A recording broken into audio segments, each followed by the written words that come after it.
Di masyarakat kita, orang berpikir bahwa pikun itu adalah sesuatu yang wajar terjadi pada orang tua dan kita tidak dapat berbuat apa-apa untuk menghindarinya.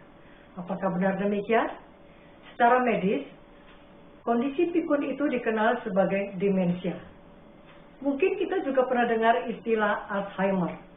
Apa beda demensia dan Alzheimer? Demensia adalah istilah umum atau payung untuk menggambarkan kumpulan gejala penurunan fungsi kognitif otak, seperti fungsi inteligensia, daya ingat, emosi, pengambilan keputusan, perubahan kepribadian, dan fungsi otak lainnya, yang karena sedemikian parahnya akhirnya mengganggu kemampuan seseorang dalam melakukan aktivitas sehari-hari. Activity daily living-nya menjadi terganggu. Sedangkan Alzheimer adalah nama suatu penyakit otak yang spesifik. Penyebab demensia yang terutama sekitar 60-80% adalah penyakit Alzheimer. Penyebab demensia lainnya adalah demensia vaskuler, Lewy bodies demensia, demensia frontotemporal, demensia Parkinson, stroke, tumor, pemakaian obat-obatan, luka, dan lain-lain. Seperti kita ketahui, otak kita terdiri dari miliaran sel saraf. Untuk melakukan tugasnya, sel-sel otak bertindak seperti pabrik-pabrik kecil, memproses dan menyimpan informasi, serta mengkomunikasikannya dengan sel lainnya. Juga melakukan koordinasi dan membutuhkan sejumlah bahan bakar dan oksigen. Apabila sel-sel di bagian tertentu rusak, maka area tersebut tidak dapat menjalankan fungsinya dengan normal. Demensia disebabkan oleh rusaknya sel-sel otak yang mengganggu kemampuan sel-sel otak tersebut untuk berkomunikasi satu dengan lainnya. Jika ini yang terjadi, maka pikiran, perilaku, dan perasaan pun akan terpengaruh. Sebagian dari bentuk demensia ini baru akan termanifestasi di usia lanjut di atas 65 tahun. Jadi, apakah kita harus menerima kenyataan bahwa ketika tua kita akan mengalami pikun atau sakit Alzheimer? Tidak, kita tidak harus pikun. Sama halnya, tua bukan berarti kita kena sakit jantung, diabetes, atau kanker. Tidak. Alzheimer as a lifestyle choice, not a fact of life. Alzheimer itu adalah hasil dari pilihan hidup, bukan kita pasrah terima nasib menjadi pikun.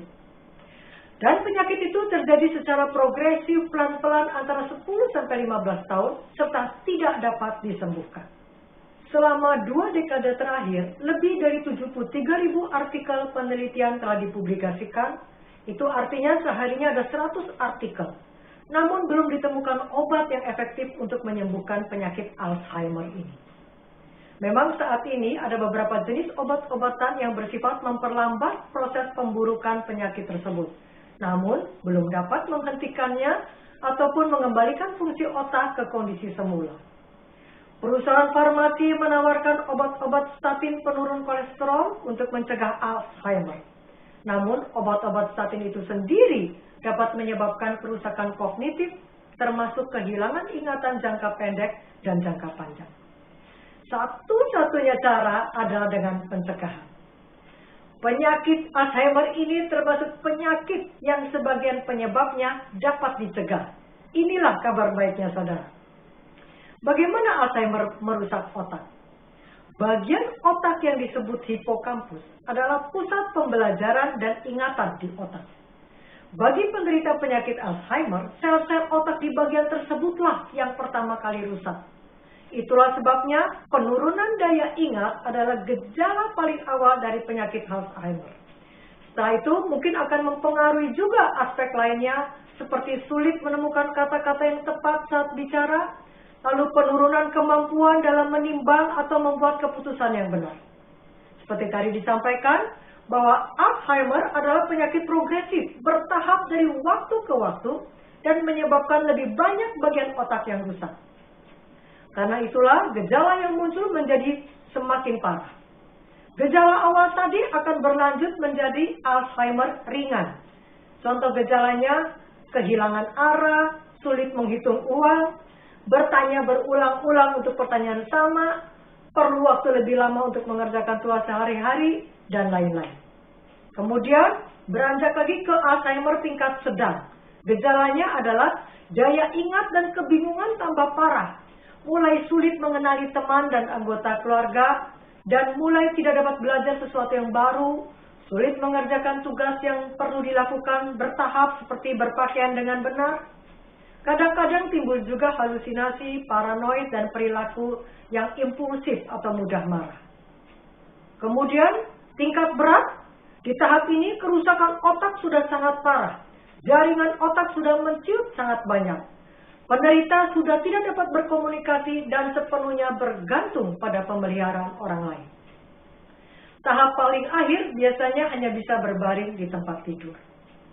Mengapa kita perlu mewaspadai demensia ini? Apakah demensia adalah ancaman yang menakutkan? Ya, kita patut waspada karena prevalensi penyakit ini meningkat sangat pesat. Di seluruh dunia diperkirakan setiap 7 detik akan terjadi satu kasus baru. Saudara bayangkan, 7 detik ada orang yang pikun atau demensia. Indonesia memiliki potensi sebagai negara berpenderita demensia tertinggi di dunia tidak lama lagi. Demensia sudah menjadi epidemi. Tetapi seringkali kita berpikir bahwa semoga bukan kita yang kena. Atau kita berpikir kalaupun kena itu masih jauh di depan. Sekarang nikmati hidup dulu.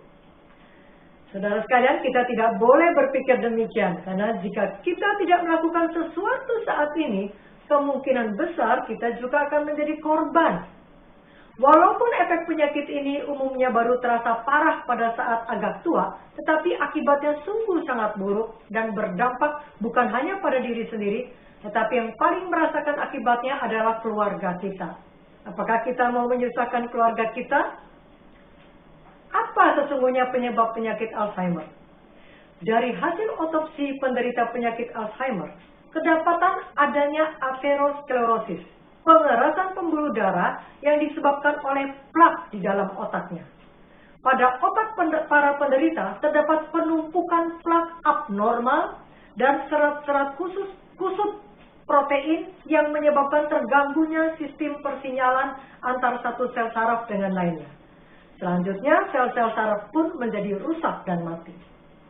Kita biasanya berpikir aterosklerosis adalah kondisi penyakit jantung. Namun, kita perlu sadari bahwa aterosklerosis itu bisa terjadi di bagian tubuh lainnya. Sebab pembuluh darah ada dalam setiap organ tubuh kita, termasuk otak kita. Dengan demikian, jika kita memperhatikan faktor-faktor risiko sakit jantung seperti kolesterol dan tekanan darah tinggi, itu juga dapat menghambat pemburukan penyakit Alzheimer. What is good for our hearts is good for our health. Apa yang baik bagi kesehatan jantung kita juga baik untuk kesehatan otak kita. Itulah pentingnya pencegahan. Kalau begitu, apa yang bisa kita lakukan untuk mencegah penyebab kepikunan atau demensia ini? Kesehatan otak kita sangat ditentukan oleh gaya hidup kita. Artinya, jika kita menjalankan pola hidup sehat, maka risiko kita mengalami demensia kecil. Pertama, kita lihat masalah nutrisi. Otak kita sekitar 60-70% terdiri dari lemak. Boleh dikatakan otak adalah organ tubuh yang paling kaya lemak. Lemak ini melapisi jaringan syaraf dan sel-sel yang akan membantu otak memproses informasi dengan cepat. Jika lemak ini berkurang, kita menjadi tidak dapat berpikir dengan efisien dan mungkin akan mengalami kesulitan berkonsentrasi serta mengalami perubahan emosional. Jadi bisa dikatakan lemak adalah unsur yang sangat vital untuk kesehatan otak. Apakah artinya kita harus makan makanan yang kaya lemak atau berlemak tinggi? Bukan demikian, ya, tetapi kita harus proporsional dan secukupnya. Kita harus tahu ada berbagai jenis lemak, ada yang baik dan ada yang tidak baik atau merusak. Yang baik dimakan secukupnya, yang tidak baik dihindari. Dan ada satu jenis lemak yang sangat penting yang dikenal sebagai lemak omega 3 dan ini bersifat esensial. Lemak esensial artinya lemak itu tidak dapat diproduksi oleh tubuh kita sendiri. Dan itu tersedia di makanan alami seperti di kacang almond, walnut, flaxseed, serta biji-bijian yang lain. Ikan tertentu seperti salmon dan sarden juga sangat kaya dengan omega 3, tetapi hati-hati dengan kandungan logam berat yang ada di ikan ini yang dapat merusak otak. Pada saat masih dalam rahim ibu dan awal pertumbuhan, anak kekurangan lemak ini, maka pengaruh terhadap intelijensia dan perilaku anak akan sangat besar. Sedemikian pentingnya lemak ini untuk pertumbuhan fetus, sehingga ia akan merampas otak ibunya untuk dirinya sendiri. Jika seorang wanita yang sedang hamil kekurangan lemak esensial ini, maka otaknya sendiri akan mengecil. Lemak yang lain juga harus dikonsumsi dalam proporsi yang wajar, yaitu lemak jenuh, di mana sumber terbaik adalah kelapa. Kemudian lemak tidak jenuh tunggal, seperti pada buah alpukat, olive oil atau minyak zaitun, dan juga lemak tidak jenuh majemuk yang banyak terdapat di berbagai sayuran, biji-bijian, dan kacang-kacangan. Lemak yang paling buruk yang sering dimakan kita adalah trans fat. Trans fat ini dapat kita temukan pada makanan yang digoreng dengan minyak yang banyak dan suhu tinggi, dan juga makanan yang mengandung minyak sayur terhidrogenasi. Contohnya margarin. Jika kita membeli makanan-makanan jadi, jangan lupa untuk memperhatikan labelnya.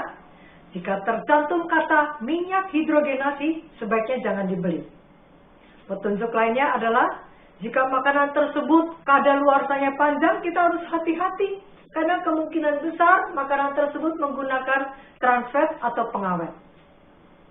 Lebih parahnya lagi, trans fat dapat memblok konversi lemak esensial menjadi lemak yang diperlukan otak seperti GLA dan DHA. Jadi, jika seseorang kekurangan omega 3 dan makan terlalu banyak trans fat, ini adalah pilihan yang paling buruk. Oleh karena itu, hindarilah goreng-gorengan, donat, dan lain-lain. Bagaimana dengan karbohidrat? Sekarang lagi tren untuk mengurangi makanan berkarbohidrat. Otak kita, saudara, sangat boros energi. 25% dari energi yang kita konsumsi akan digunakan oleh otak. Karbohidrat adalah sumber utama, bahan bakar utama untuk otak kita. Otak kita tidak dapat menggunakan lemak atau protein sebagai sumber tenaga. Jadi, berilah otak kita sumber tenaga yang teratur dari karbohidrat. Dan itu bisa didapat dari makanan berkarbohidrat kompleks seperti beras utuh, gandum utuh, kentang, dan lain-lain. Bagaimana dengan gula? Gula adalah salah satu penyebab utama penyakit Alzheimer. Belakangan ini orang mengkonsumsi gula sudah sangat berlebihan, lebih dari yang dibutuhkan tubuh, sehingga menyebabkan terjadinya peradangan atau inflamasi di seluruh tubuh, termasuk di otak, dan dapat menyebabkan penyempitan pembuluh darah. Antioksidan adalah komponen yang sangat penting. Itu sebabnya orang tua kita selalu menyuruh kita untuk makan sayur dan buah. Fungsi antioksidan ini adalah untuk membersihkan sampah beracun yang disebut radikal bebas yang terdapat dalam tubuh kita. Radikal bebas ini akan merusak sel-sel tubuh, termasuk sel-sel di otak. Otak kita beratnya sekitar 2% dari berat badan kita. Tetapi mengkonsumsi sampai 50% dari oksigen yang kita hirup. Dengan demikian melepaskan begitu banyak radikal bebas. Ada makanan tertentu yang sangat kaya akan antioksidan, yaitu makanan yang berwarna ungu gelap terutama, ya, sangat kaya antioksidan. Misalnya blueberries, anggur hitam, beet, dan berbagai beri-beri lainnya. Para peneliti di Harvard University menyampaikan penelitiannya menggunakan data dari studi kesehatan para perawat sebanyak 16.000 yang dipantau sejak tahun 1980 Didapati bahwa dengan mengkonsumsi segenggam beri setiap hari dapat menurunkan tingkat kerusakan otak dibandingkan mereka yang tidak mengkonsumsi beri-beri. Vitamin B12. Tiap hari konsumsilah vitamin B12 ini. Banyak orang yang mengalami kekurangan B12, terutama bagi mereka yang berusia di atas 50 tahun. Kekurangan B12 dapat mengakibatkan kerusakan otak secara permanen dan tidak dapat diperbaiki. Faktor kedua adalah tidur. Otak memerlukan satu siklus tidur yang penuh, seperti proses kerja mesin cuci. Jika kita masukkan baju-baju kotor kita ke dalamnya, lalu kita nyalakan mesinnya untuk proses 30 menit, namun baru 5 menit kita keluarkan baju-baju tersebut, maka baju-baju tersebut tetap kotor. Itulah yang terjadi jika kita tidak cukup tidur. Tanpa tidur yang cukup, sel-sel otak tidak dapat mengingat hal-hal yang kita pelajari dan menciptakan memori baru, serta membuat kita sulit konsentrasi dan merespon dengan cepat. Ketika kita tidur, otak akan membuang semua racun-racun atau toksin di dalamnya yang terbentuk selama kita terjaga. Penelitian menunjukkan bahwa kurang tidur yang kronik atau kualitas tidur yang buruk meningkatkan tekanan darah, risiko penyakit jantung, diabetes, depresi dan obesitas, dan juga penyakit Alzheimer. Kita perlu juga menjaga kesehatan mulut dan gigi. Dari berbagai penelitian, kesehatan mulut dan gigi yang buruk dapat merusak otak dan salah satu faktor penyumbang demensia atau pikun. Berpuasalah sedikitnya 12 jam dari sejak makan malam sampai makan pagi besoknya. Tidak makan apapun minimal 3 jam sebelum tidur. Sekarang kita lihat faktor lainnya. Bagaimana kita ketahui, otak kita memerlukan 25% dari darah yang dipompa oleh jantung. Kita memerlukan jantung yang kuat untuk memompa darah secara efisien ke otak. Olahraga aerobik meningkatkan aliran darah ke tubuh dan otak. Itulah sebabnya setelah olahraga aerobik secara wajar membuat kita lebih gembira dan segar. Karena otak kita gembira mendapatkan nutrisi dan oksigen yang sangat diperlukan. Ada berbagai aktivitas aerobik yang baik untuk dipilih. Berjalan, jogging, berenang, bersepeda, senam aerobik, dan berkebun. Faktor berikutnya, sinar matahari. Banyak sekali manfaat sinar matahari terkait dengan demensia ini. Berbagai penelitian membuktikan bahwa kemampuan kognitif otak sangat dipengaruhi oleh paparan sinar matahari yang diperoleh. Hasilnya cukup menakjubkan. Mereka yang tidak terpapar sinar matahari selama 2 minggu memiliki risiko 2,5 kali sel-sel otaknya rusak dibanding mereka yang terpapar sinar matahari. Paparan sinar matahari di siang hari membuat kita tidur lebih nyenyak, meningkatkan pengeluaran melatonin di malam hari, dan melatonin ini terbukti membantu menurunkan kadar kolesterol sampai 40%, juga menurunkan tekanan darah, dan masalah irama jantung. Berikutnya adalah stimulasi mental dan rohani. Stimulasi mental yang berguna bagi otak adalah yang bersifat baru dan kompleks. Contohnya, jika kita mengunjungi suatu tempat yang baru yang tidak pernah kita pergi sebelumnya, otak kita harus berpikir bagaimana cara jalan ke sana. Apalagi jika rute yang harus ditempuh tidak mudah, itu membuat otak harus berpikir keras. Bagian otak yang bekerja disebut korteks dan stimulus ini membuat cadangan otak yang baru. Sebaliknya, jika rute yang kita tempuh adalah jalan yang setiap hari kita lalui, mungkin sudah bertahun-tahun dilalui secara rutin, maka otak kita sudah tidak perlu bekerja keras lagi. Bagian yang menangani pekerjaan ini adalah subkorteks dan tidak banyak cadangan otak yang akan dihasilkan dari pekerjaan rutin ini. Contoh lainnya adalah mandi, gosok gigi, pakai baju, rasanya tanpa perlu menggunakan otak pun kita bisa mengerjakannya. Pekerjaan ini tidak merangsang otak. Ya. Stimulasi mental yang bermanfaat misalnya adalah mengikuti seminar kesehatan, jadi otak kita bekerja, membaca, menulis, perjalanan ke tempat yang baru, aktivitas yang memerlukan kreativitas seperti menggambar, main musik, mengisi TTS, teka-teki silang, sudoku, belajar bahasa baru, menghafal ayat-ayat firman Tuhan, dan lain-lain. hal spiritual akan meningkatkan kesehatan otak. Sekarang ada cabang ilmu baru yang disebut neuroteologi. Salah satu penelitiannya adalah bahwa doa secara rutin akan meningkatkan sistem imunitas. 90% para dokter Amerika melaporkan bahwa doa merupakan hal penting bagi kesehatan sang pasien. Lalu ada pula penelitian yang menunjukkan bahwa orang yang terlalu stres akan mengalami kehilangan ingatan. Kita mungkin setuju bahwa orang yang memiliki kehidupan spiritual yang benar biasanya tidak mudah mengalami stres berlebihan. Kesimpulannya, saudara sekalian, usia akan selalu bertambah. Namun kita tidak perlu pikun atau demensia. Penyakit Alzheimer adalah masalah gaya hidup, bukan nasib setiap orang yang sudah tua. Kita tidak perlu pikun jika mulai saat ini kita menjalankan pola hidup